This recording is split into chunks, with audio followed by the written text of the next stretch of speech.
Fundación Libertad y Desarrollo presenta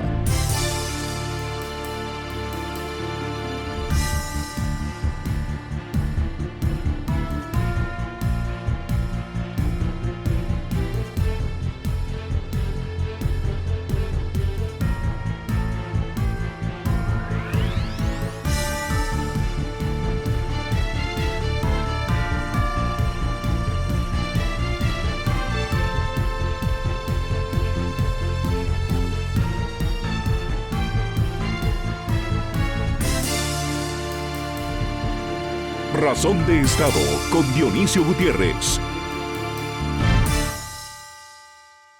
En medio de lo que será recordado como el proceso electoral más accidentado e incierto de la era democrática, y cuando pensamos que ya lo habíamos visto todo, sale a luz pública un caso de corrupción comparable a los más grandes y obscenos en América Latina. Desde el Congreso, el sistema judicial y la vicepresidencia hasta la presidencia de la República, queda expuesto, una vez más, cómo funcionarios públicos y autoridades, lejos de estar al servicio de la nación y del Estado de Derecho, se prestan a ser cómplices, títeres y mayordomos a la orden para consentir un Estado capturado y criminal. Tal vez ya nada nos asombra, algo muy grave para la democracia, pero la mínima decencia provoca una mezcla de indignación y vergüenza. En países civilizados y con la división de poderes que impone una república, por la centésima parte de un caso como este, han caído gobiernos enteros. Guatemala merece más respeto. Guatemala necesita más responsabilidad. Como si fuera poco no tener gobierno, y lo que hay lo preside un alegre comensal de gallina con loroco. Como si fuera poco estar hundidos en el fango y la deshonra de la corrupción, Guatemala enfrenta un proceso electoral en el que sobresalen candidatos improvisados, delincuentes y dictadores en potencia. Quienes ocupan o quieren ocupar el gobierno para facilitar el secuestro del Estado y ponerlo al servicio de corruptos, narcos y asesinos, gobernarán un país sin esperanza y sin futuro. La verdadera batalla por la supervivencia de la democracia debe darse para vencer la corrupción y la impunidad. No hay democracia que sobreviva cuando el poder político y el Estado están al servicio del crimen organizado. No hay nación que merezca llamarse nación cuando sus gobernantes son criminales, como lo han sido la mayoría de los que han gobernado. La corrupción criminal provoca subdesarrollo y pobreza. La corrupción criminal terminará asfixiando y asesinando nuestra democracia.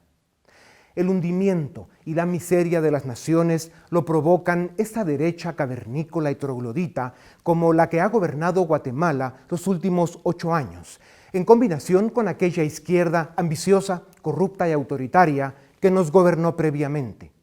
El desarrollo de Guatemala depende de que sus ciudadanos vivan en libertad, en una economía que respeta la propiedad y promueve la competencia en un sistema de reglas claras y certeza jurídica. El desarrollo de Guatemala depende de que se estimulen la responsabilidad y la honestidad y se premien el esfuerzo y el talento. Y ciertamente, el desarrollo de nuestro país depende de que se castigue el abuso, la inmoralidad y los crímenes que cometen quienes venden y compran leyes y pretenden imponer reglas personales para atropellar a los demás. Progresar es imposible con un Estado acéfalo, incapaz y en manos de delincuentes. Progresar es imposible con una clase política cínica, oportunista y criminal. Tal vez ya nada nos asombra, pero no hay nación que merezca llamarse nación cuando los ciudadanos se doblegan y se convierten en súbditos, en habitantes de un territorio mangoneado y explotado por bandas de cuatreros. Por eso es de máxima importancia construir ciudadanía y ciudadanos presentes, dignos y exigentes, ciudadanos que vencen el miedo y convierten la vergüenza en indignación, en protesta y en transformación. Por eso es impostergable construir un sistema de leyes eficaz, respetable y respetado, con jueces y magistrados honorables, independientes, capaces y valientes, para que algún día en Guatemala la justicia sea digna de su nombre. Tal vez, más que nunca, Guatemala necesita funcionarios públicos y ciudadanos que la honren, que la sirvan con lealtad, honradez y compromiso, y que le devuelvan el derecho y la dignidad para llamarse nación.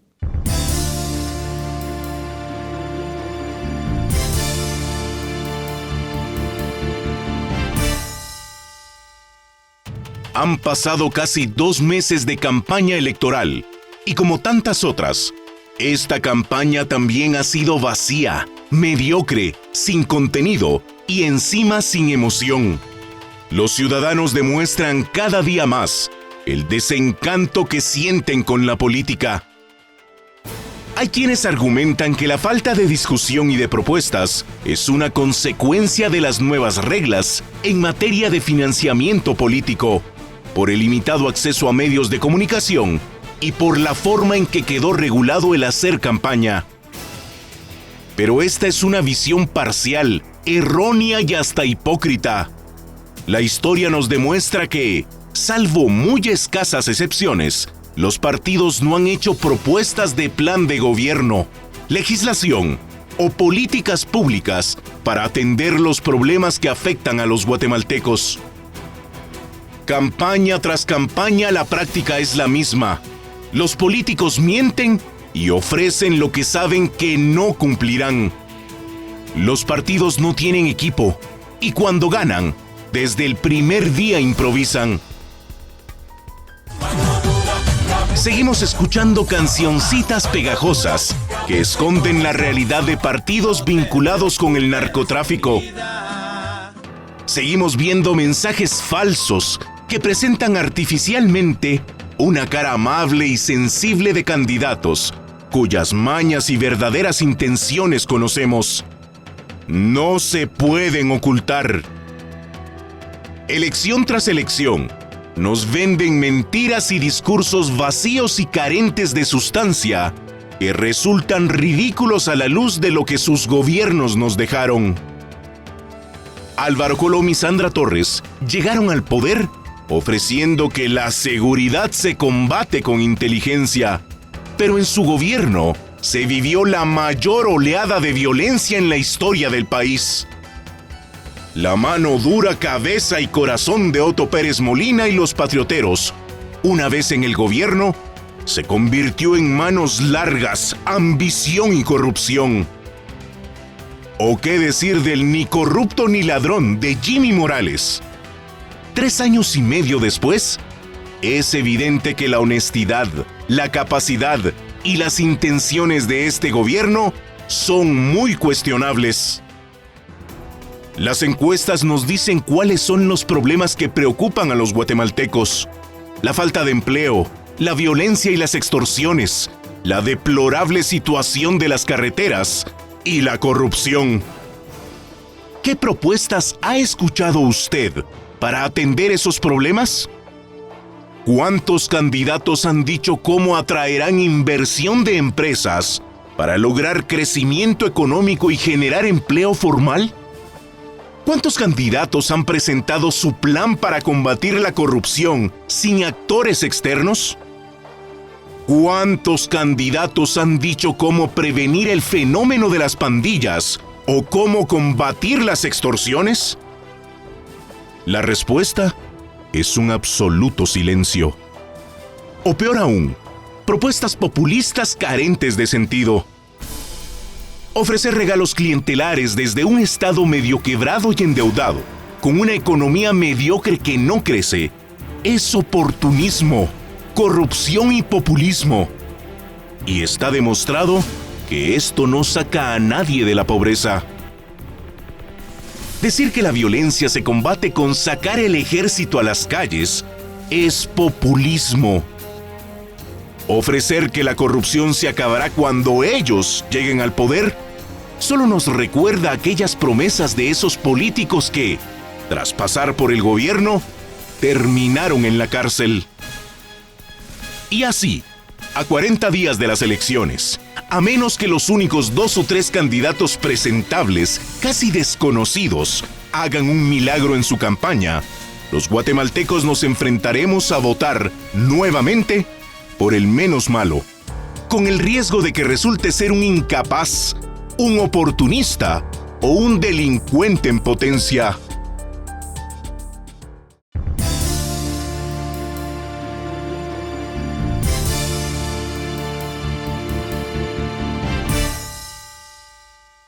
Bienvenidos, esto es Razón de Estado. Tenemos el gusto de presentarles al embajador Stephen McFarland. Me gustaría presentárselos rápidamente. Su carrera diplomática lo llevó a 7 países en América Latina, 2 veces en Venezuela, 2 veces en El Salvador, 2 veces en Perú y 2 veces en Guatemala. Me parece que El Salvador fue solo una. Debo decir que el embajador McFarland, en su segunda misión en Venezuela, pues fue llevado a la fama en aquel momento en el que el dictador Chávez estaba insultando, lo cual era su costumbre, al gobierno norteamericano, especialmente al presidente Bush en aquella época. Y el embajador McFarland se levanta, lo mira a los ojos y sale del salón, y hay un video por ahí donde el dictador Chávez está con los ojos siguiendo al señor embajador saliendo de aquella desafortunada reunión. El embajador McFarland estuvo en Perú en 2 ocasiones. La primera cuando fue el conflicto entre el gobierno y Sendero Luminoso, y la segunda visita fue en la época de Montesinos. En El Salvador, por supuesto, estuvo en la época dura del conflicto armado. En sus 2 pasos por Guatemala, pues comparado con los demás, probablemente le habrán parecido un poco más aburridos, aunque ya sabemos que Guatemala es un país intenso. También estuvo en Irak en la época del Surge, como dicen, en 2007, que fue una época muy violenta, y luego en Afganistán, y hace algún tiempo reciente estuvo en Colombia en la zona de conflicto. Me parece que no me olvido de algunos temas importantes. Embajador McFarland, bienvenido a Razón de Estado. Muchas gracias. Hace unas semanas, con motivo de la captura del candidato presidencial de la UCN, Mario Estrada, usted publicó un análisis el cual tituló Política de Estados Unidos hacia Centroamérica, más Estado de Derecho y aplicación de la ley. ¿Qué lo motivó a escribir esa nota? Bueno, muchas gracias, Dionisio, y saludos a todos los televidentes. Mira, lo que me llevó a escribirlo fue una combinación de cosas. Primero, que una frustración con la política norteamericana actual hacia Guatemala y el resto de la región. Y segundo, una profunda preocupación por lo que estaba pasando en Guatemala. Yeah. Su recomendación sobre digamos, la relación, el rumbo que debiera tomar la política norteamericana en relación a Guatemala a nivel macro, ¿cuál sería? Mire, yo creo que la política norteamericana siempre contiene bases que son, digamos, bipartidistas y que trascienden los gobiernos, y también tienen que reflejar el gobierno que actualmente está en el poder en Washington. Yo creo que con el gobierno de Trump, igual que sus antecesores,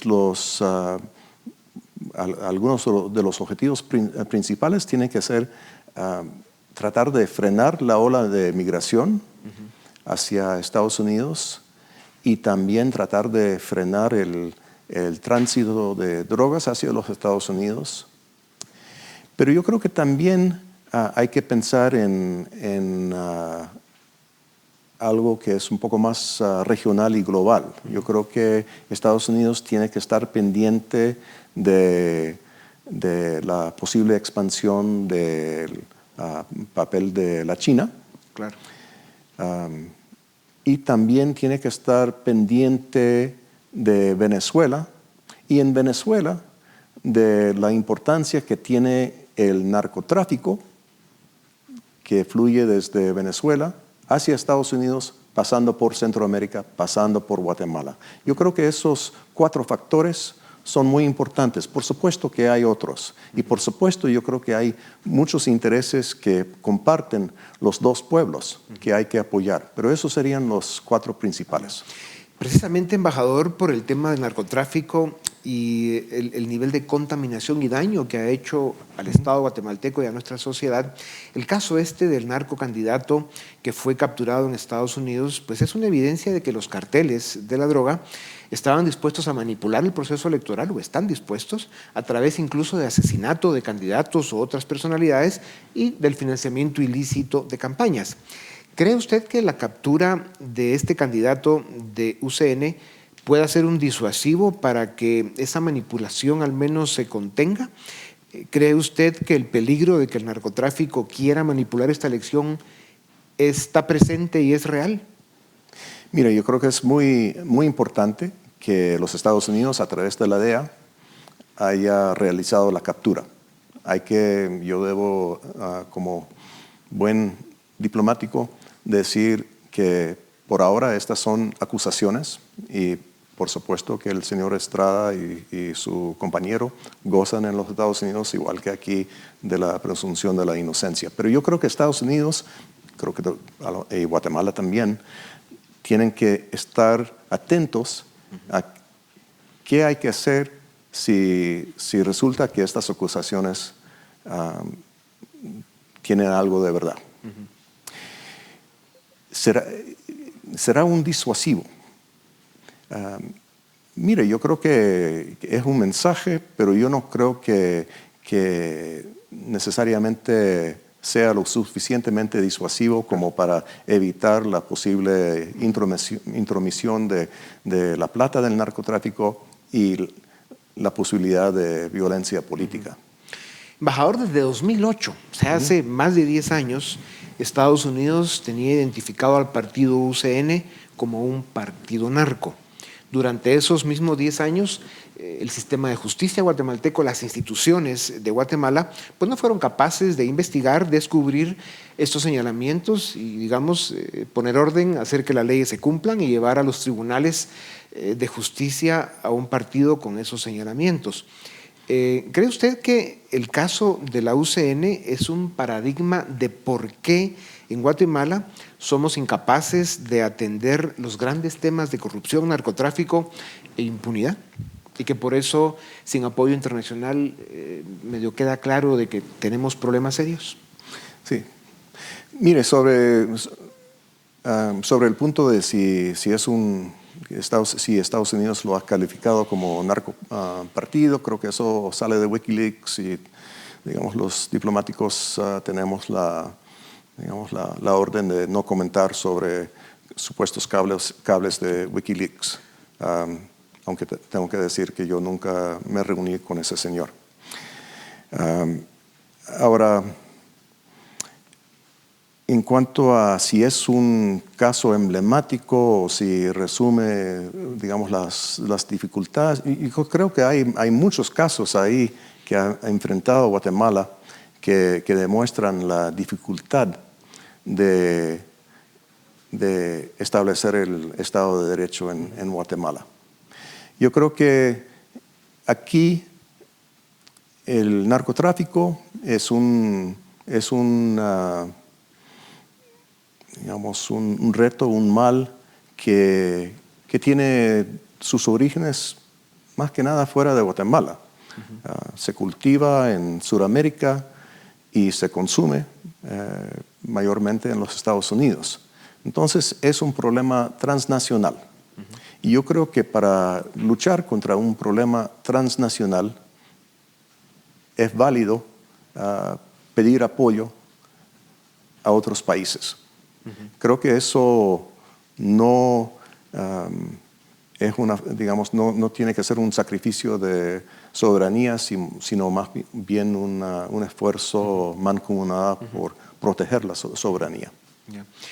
Señor embajador, en la nota que usted hace precisamente a raíz de la captura del candidato de UCN, se habla de buscar las formas de evitar que el crimen organizado siga teniendo acceso al Estado, a la sociedad, en general al poder legítimo en Guatemala. Hay varios sectores de la sociedad, algunos grupos o facciones, un poco extremas, algunas de ellas, que critican o señalan la injerencia extranjera. ¿Cómo puede ayudar Estados Unidos a Guatemala sin digamos, o evitando esas críticas sobre injerencia extranjera. ¿Cómo se puede hacer efectiva esa ayuda? Okay. Yo creo que otra vez hay que tener en cuenta que algunos de los problemas que enfrenta Guatemala son transnacionales. Entonces, afecta a los intereses de otros países y si bien cada país tiene que defender su soberanía, hay que entender que una, digamos, defensa pura de soberanía es muy difícil de alcanzar. Me parece que en el caso de la lucha contra el narcotráfico, nadie ha criticado la acción de la DEA, que si bien la detención tuvo lugar en Miami, las acciones previas, según la DEA, tuvieron lugar en Guatemala. Nadie ha dicho, bueno, esto ha sido una violación de la soberanía. Y creo que esa es una decisión acertada. En el caso de la CICIG, sí ha habido grupos que critican que haya afectado la soberanía. Es cierto que el acuerdo que Guatemala acordó con Naciones Unidas acepta algunas modificaciones de su soberanía para evitar que hubiera aún mayores infracciones de la soberanía de parte de la corrupción y del narcotráfico, que siempre se aprovecha de esos vacíos. Claro. Y en alguna medida algunos caen en la trampa y defienden esa posición por razones dogmáticas, incluso académicas, o por intereses creados, obviamente. Pero si puedo seguir, ¿qué puede hacer Estados Unidos? Bueno, mire, yo creo que cuando yo estaba aquí, yo creo que actualmente, o sea, se trata de llegar a un acuerdo con el Estado a través del Ejecutivo, en coordinación con el organismo judicial, con la Fiscalía, con el Congreso, si es apropiado, y llegar a un acuerdo. Eso es lo que puede hacer Estados Unidos y lo que puede y debe hacer Estados Unidos. Desde nuestra perspectiva, estos son los problemas que nos afectan a nosotros. Pensamos que a ustedes también tener un intercambio de ideas, a ver si hay un acuerdo y después tratar de implementar acciones basadas en ese análisis conjunto, basado en objetivos compartidos por los dos países. Okay. Embajador McFarland, Guatemala ha tenido avances en el fortalecimiento de algunas instituciones. Vimos durante 10 años cómo mejoró la Policía Nacional Civil, hubo un proceso de depuración y modernización, el mismo Ministerio Público que ha logrado un nivel de autonomía importante y hemos visto los resultados. Algunos jueces del organismo judicial que han dado un paso al frente para liderar y enfrentar casos de narcotráfico, de corrupción y todos los temas relacionados a la captura del Estado.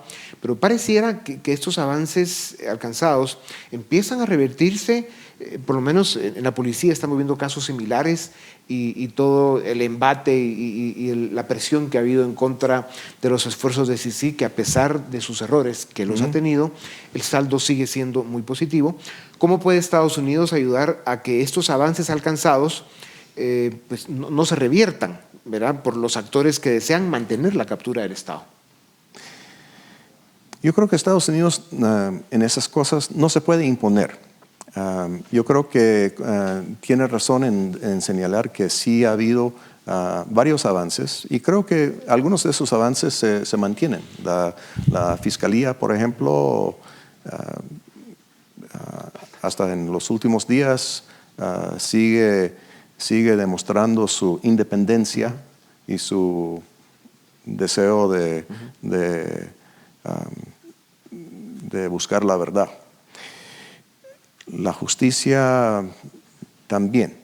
El caso de la policía, yo sé que hay algunas agencias en Estados Unidos que están preocupadas por lo que ha pasado, pero estamos hablando de países soberanos, entonces Estados Unidos no puede simplemente ordenar, pero lo que sí puede hacer y debe hacer es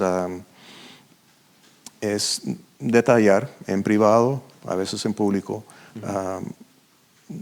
nuestro análisis, escuchar el análisis del otro y decir, bueno, esta decisión es suya, pero si escoge este camino, entonces estas van a ser las consecuencias. Claro. Y hacerlo, digamos, sin rabia, pero así con profesionalismo. Okay. Embajador, ¿cómo evalúa usted la posición de Estados Unidos respecto a la CICIG? O sea, después de ser uno de los mayores donantes y tener un respaldo a la comisión importante, pues ha habido toda una discusión y una especie de desencanto en Washington por este experimento de Naciones Unidas.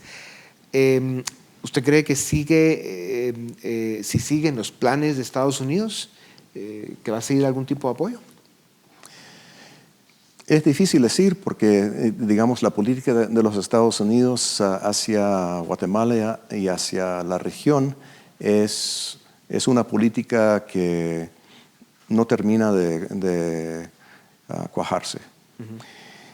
Pero ha habido una merma en el apoyo norteamericano a la CICIG, no una oposición total. Yo creo que para los Estados Unidos, si bien cada gobierno tiene su propio estilo y su propia visión, los hechos en la región se mantienen y a veces se imponen. Entonces yo creo que Estados Unidos, con el gobierno del presidente Trump, creo que va a encontrar que la mejor manera de defender sus intereses es apoyar la lucha contra la corrupción, apoyar la transparencia, por distintos motivos. Pero hacer eso, ojalá fuera por el camino de apoyar a la CICIG, pero si no, yo creo que hay otros caminos. Y donde no es solamente cuestión de apoyar, sino también cuestión de decir, bueno, si estamos preocupados, vamos a sancionar. Claro. Embajador, y para terminar, lo que usted acaba de mencionar sobre la lucha contra la corrupción, el acabar con impunidad, la lucha contra el narcotráfico, la migración ilegal, etcétera, es precisamente el conjunto de esfuerzos que ha venido desarrollando el actual embajador de Estados Unidos en Guatemala, don Luis Arriaga, que encontró un país, una Guatemala muy distinta a la que usted dejó por toda esta discusión sobre CICIG y la injerencia extranjera y demás.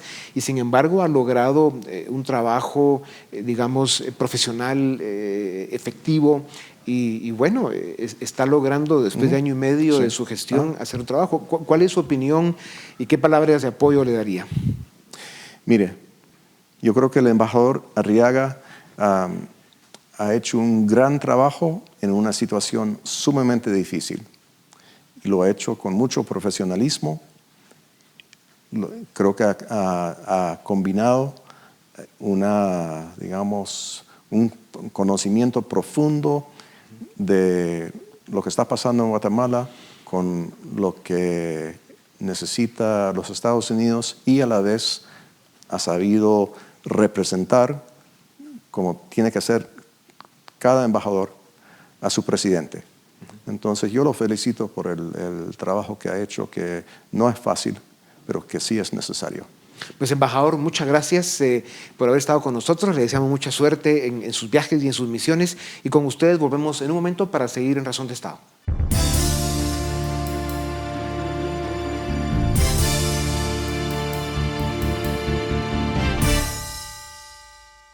Bienvenidos al debate en Razón de Estado. En esta ocasión vamos a hablar del famoso caso que presentaron CICIG y MP, titulado Subordinación del Poder Legislativo al Ejecutivo. En pocas palabras, los sobornos que se pagan a los diputados del Congreso para aprobar leyes.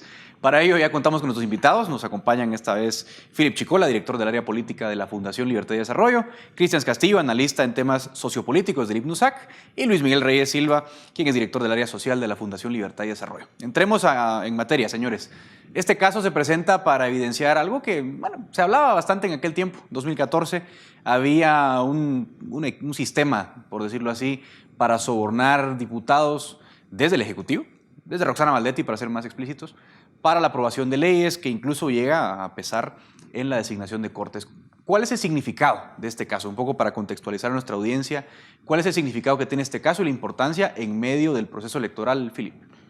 Bueno, yo empezaría diciendo, aquí podemos separar el caso en dos ámbitos. El ámbito de la macroestructura, de cooptación y captura del Congreso, y los casos concretos que generaron beneficios particulares en función a la operación de esa macroestructura. Empezando desde la macroestructura, miren, aquí en Guatemala en los últimos años yo he escuchado hasta la sociedad un debate bastante anacrónico sobre las ideas de la república versus la democracia. Una de las bases de la república es la división de poderes, la no subordinación de un poder del Estado hacia otro, tal y como lo que está consagrado en el artículo 141 constitucional. Hoy nos enteramos que existía toda una estructura de poder aceitada desde el Poder Ejecutivo, coordinada por Roxana Valdetti, para tener control operativo y efectivo del Congreso de la República a través de pago de sobornos a diputados que le permitía a la vicepresidenta de ese entonces controlar asistencia a diputados, votaciones, en qué momento rompían quórum, en qué momento llenaban quórum y demás. Es decir, aquí dejemos el casito de corrupción concreto. Aquí hay una transgresión al principio republicano de separación de poderes, y eso es grave. O sea, a mí realmente me gustaría que los defensores de la república, los que han salido, digamos, a hablar del concepto de republicanismo en los últimos años, se den cuenta de este caso particular, porque aquí estamos viendo la subordinación de un poder del Estado hacia otro. Y obviamente, y aterrizando en casos concretos, aquí lo que veíamos es que desde el Ejecutivo se coordinaban beneficios, para decirlo con nombre y apellido, la aprobación de la ley TIGO, la ley de control de telecomunicaciones, un beneficio directo para una empresa de telecomunicaciones que se convierte, digamos, en la fuente del financiamiento de esta estructura, pero también la elección de Contralor de Cuentas, de magistrados de salas de apelaciones, de Corte Suprema de Justicia. Es decir, había toda una estructura diseñada desde el Ejecutivo, financiada con recursos particulares privados que servía para capturar las decisiones del Congreso. Eso es sumamente grave. Eso, vamos a eso, digamos, para abonar eso, Cristian. Incluso el 12 de enero de 2012, que es 2 días previos a que se tome posesión del Congreso y luego del Ejecutivo, ya estaban negociando en un hotel, el Partido Patriota, la Junta Directiva del Congreso. Es decir, o sea, desde ahí ya se estaba gestando todo este tipo de cuestiones.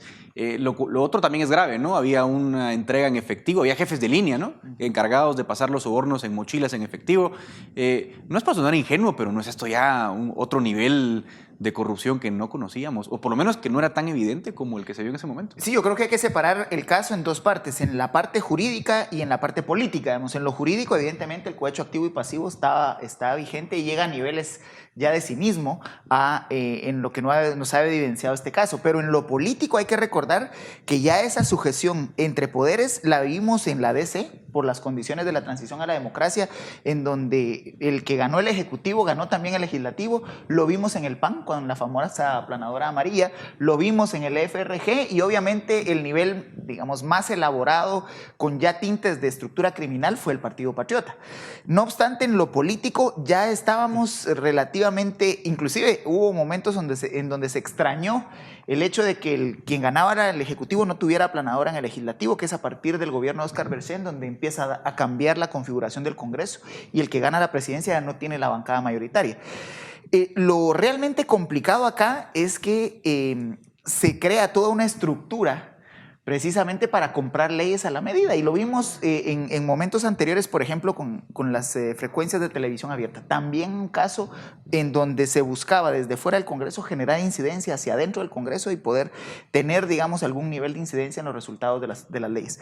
El problema es que efectivamente estructuras criminales se podían hacer sus leyes a la medida, y eso es lo que este caso revela, y me parece que es lo que al final debe desmantelarse en lo que se está viviendo el país. Otro detalle que nos deja Luis Miguel, esto es que la oposición era de mentiras, porque realmente había, en aquel momento hablábamos del Partido Patriota como partido de gobierno, el partido líder y la UNE eran la oposición, más principalmente el líder, que era quien teóricamente tenía las posibilidades de hacerse con la presidencia en 2015, pero vemos que la oposición era meramente de fachada, ¿no? Porque a la hora de aprobar estas leyes había consensos abiertamente PP líder, ¿no? Sí, porque los intereses son únicamente económicos. Yo creo que la última oposición real fue la que le hizo el Partido Patriota a la UNE en su momento, y de ahí en adelante lo que hemos visto es una confabulación entre Poder Ejecutivo y Legislativo, pero para favorecer intereses económicos, o en el caso de la legislatura actual, para favorecer poder sacar a la CICIG y otros temas que se van poniendo en la agenda nacional. Yo tal vez solo con lo que decía Cristian estaría un poco en desacuerdo. Digamos, yo creo que sería deseable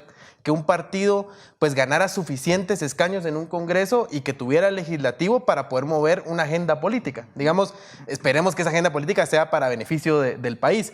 Ahora, el problema aquí es que, digamos, se están comprando las voluntades de diputados, ¿verdad? Usando dinero que viene de afuera del sistema político para mover agendas privadas. Y eso es lo que me parece a mí más complicado de este caso. Digamos, si fuera para mover una agenda política, que también puede ser peligroso en determinado momento, o sea, siempre es bueno que haya contrapesos y que haya una verdadera oposición dentro del Congreso. Aquí lo más, digamos, delicado es que son para mover intereses privados, y eso puede ser para cualquier cosa, para mover una agenda criminal o para favorecer intereses económicos. Philip, una pregunta obligada para la audiencia sería, que se hace a la audiencia sería, bueno, qué barbaridad lo que ocurría. Roxana Valdetti mandaba mochilas con dinero, se movían las leyes en el Congreso. La gran pregunta sería, ¿cambió algo en esta legislatura? ¿Fue distinto? ¿Cambió el modus operandi? ¿En qué situación estamos actualmente entonces? Yo sostengo una hipótesis, pero no es comprobable, por lo menos al día de hoy. Yo sí creo que los eventos sucedidos en Guatemala entre 2015 y 2018 generaron un temor entre la clase política y actores de la élite que recurrían a este tipo de prácticas. Aquí, digámoslo tal y como era, aquí había muchos actores asustados. Y entonces yo sí creo que 2015 para acá, tal vez no que se haya eliminado por completo esas prácticas, pero sí creo que se portaron un poquito mejor. ¿Por qué? Porque había una sombra, que es decir, la justicia me puede caer, el Ministerio Público me puede investigar, la CICIG puede venir detrás de mí. Pero ahí es donde entendemos precisamente la razón de por qué se quiere echar para atrás todo esto. Porque aquí hay mucha gente que quiere regresar a ese viejo modelo. Es que ese viejo modelo era sumamente atractivo. Sobresueldos para diputados, leyes que se compran a la medida. Por ejemplo, se está hablando que los sobornos rondaron los 50-56 millones de quetzales. Las utilidades generadas por una expansión de infraestructura de telecomunicaciones en corto plazo a un costo reducido, rondaron los cientos de millones de quetzales. Veamos solo la relación inversión-utilidad del retorno. O sea, es impresionante, digamos, lo atractivo que es ese modelo. Luego, esto no es, digamos, una historia nueva en la ecuación. O sea, en los últimos años nos enteramos, en el caso cooptación del Estado, cómo desde el gobierno se toma control de instituciones clave, se toma control de los negocios de esas instituciones clave, se cobran sobornos y se reparte como una mafia criminal a todos los miembros de la estructura. Nos damos cuenta del caso Sinibaldi, cómo Sinibaldi toma control de la joya de la corona, que es la obra gris, y entonces chantajea o pide sobornos a las empresas para asignarles contratos o pagarles deuda de arrastre. Pero también se tomaban control de instituciones como el RIC o el registro de la propiedad para repartirle plazas a todos los amigos, a la oposición y demás. Es decir, aquí es donde vemos la captura de las instituciones del Estado para fines criminales y de impunidad. Y dos, que es el caso que estamos viendo hoy, pero que no es muy diferente al caso Odebrecht.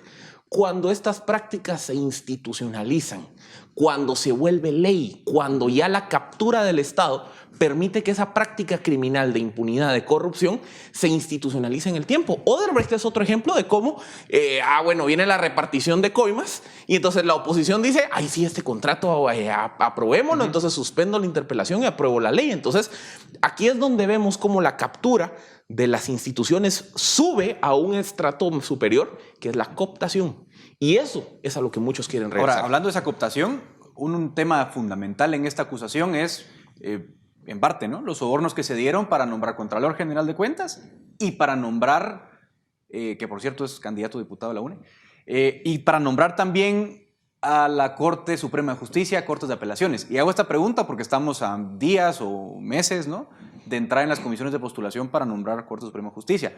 ¿Será que esa disuasión de la que habla Philip, digamos, de que ya pues hay un poco de temor por los casos que han salido, nos abre una ventana de oportunidad para que no sea tan capturada o tan cooptada la elección de jueces este año? ¿O igual vemos a los poderes allí repartiéndose todo? Yo lo veo con preocupación, que es a la inversa.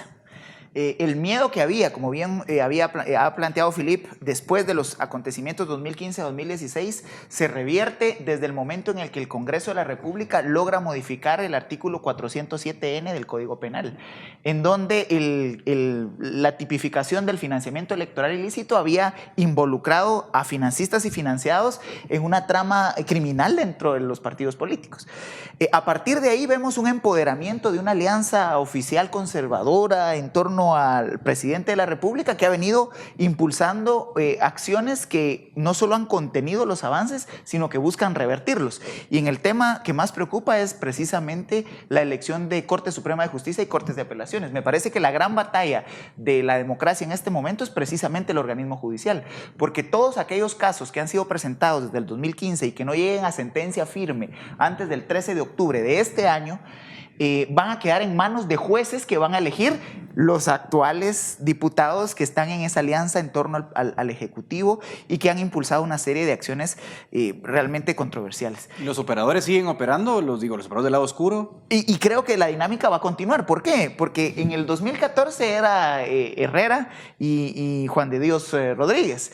Y obviamente eran como los nombres que más sonaban como los grandes operadores que hacían fluir cantidades de dinero para incidir en las comisiones de postulación.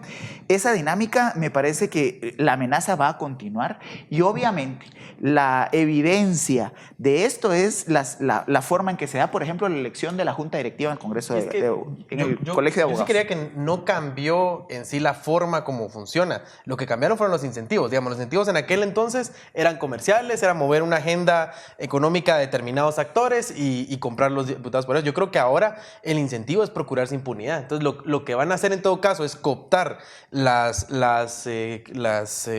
cortes y otros espacios que puedan cooptar para procurarse impunidad y mantener esa barrera que había antes del 2015 de impunidad para los actores políticos. Y es más, la guinda del pastel, digamos, ese círculo perverso perfecto de captura y cooptación del Estado, se materializa en un hecho tan sencillo como que la actual Corte Suprema de Justicia, que fue electa bajo este modelo de pago de sobornos y de llamémosle, de subordinación del legislativo al ejecutivo, es la que va a tener que conocer los antejuicios contra el ministro de Economía y los otros diputados. Entonces, digamos, aquí hay una especie de simbiosis criminal. Y otra más, digamos, el contralor que está ahora participando como candidato a diputado de la UNE, que está también, todavía tiene control de la Contraloría y tiene problemas para entregar finiquitos a otros candidatos. O sea, puede tener ese poder de bloquear candidaturas. Digamos, esa simbiosis se va a diferentes instituciones del Estado y complica la situación. Y hablando de candidaturas, ¿cómo queda el partido oficial con que su candidato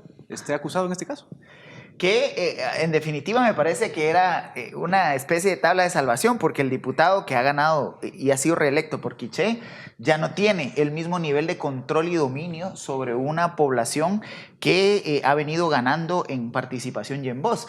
Y eso lo vimos en la contienda donde se repite la elección del alcalde de Nevaj. Y recuerdo muy claramente, me tocó ser observador en el momento en donde el diputado llevaba a su candidato alcalde que perdió la repetición de las elecciones, y aunque la gente le tenía temor, ya la gente se atrevía a, digamos, desafiar esa autoridad. El irse a la candidatura presidencial era reconocer la pérdida de su capacidad de control territorial para una reelección al Congreso de la República. Una champurrada eran 50,000 votos. 50,000 quetzales. 50,000 quetzales. Yo dudo que Estuardo Galdame saque una champurrada de votos. Entonces es marginal, es marginal. O sea, el valor de esta... Ahí Estuardo Galdames hoy en la mañana andaba diciendo, es que esto es una persecución política. Honestamente, Galdames, estás compitiendo por el último lugar. A ver, yo no veo que nadie esté conspirando. Sí, hay que sacar a Galdames porque es una pieza clave. Si llega a sacar una champurrada de votos, es mucho. Entonces, también aquí querer romper el argumento de la politización del caso bajo la premisa de que yo soy favorito. Señores, sí, por favor. Esa es tal vez la parte más risible de toda esta historia. Bueno, ahí hay una apuesta para ver si saca una champurrada o menos el diputado. Con esto cerramos porque el tiempo se nos ha acabado. Gracias a ustedes por acompañarnos en el debate en Razón de Estado. Continuamos con el segmento de análisis.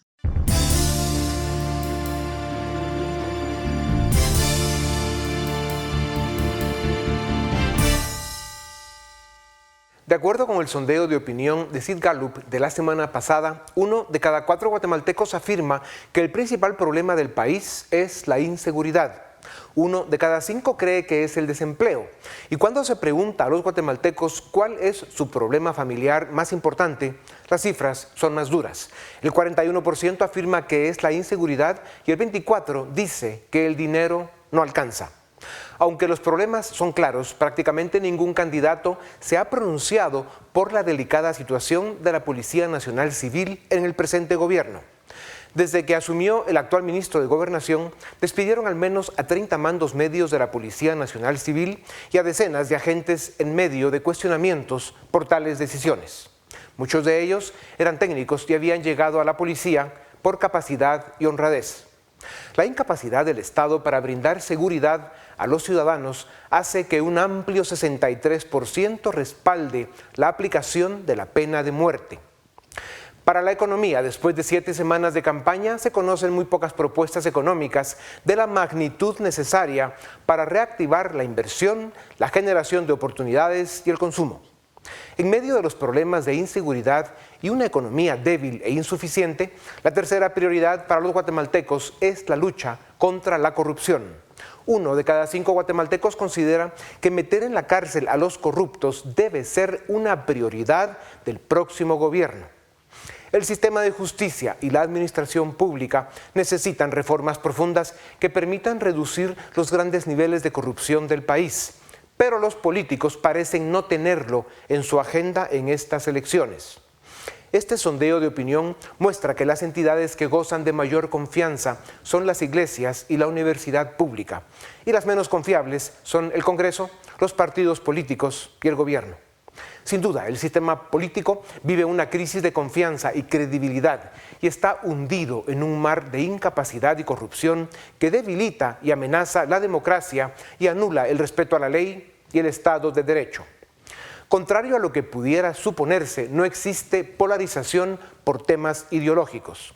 Un 51% de guatemaltecos se considera de centro, un 24% de derechas y un escaso 6% de izquierdas. Y el restante 19% no sabe o no responde. Estas elecciones serán recordadas por el absurdo número de candidatos, por los casos judiciales contra algunos de ellos y porque a 40 días de las elecciones todavía no se sabe con claridad quiénes estarán en la papeleta. Por si esto fuera poco, además del narcocandidato capturado, existen otros candidatos con orden de captura e historias oscuras que podrían salir a la luz pública. Y las 3 candidatas que puntean en las encuestas podrían quedar fuera de la contienda por distintas razones. Estas elecciones no serán recordadas por una discusión seria de propuestas para el desarrollo del país. Estas elecciones podrían ser una oportunidad, pero se ve poco probable. O finalmente pueden provocar la implosión de un sistema político debilitado y erosionado por la indiferencia, la corrupción y la más desgraciada incapacidad de políticos y gobernantes. Esto es Razón de Estado.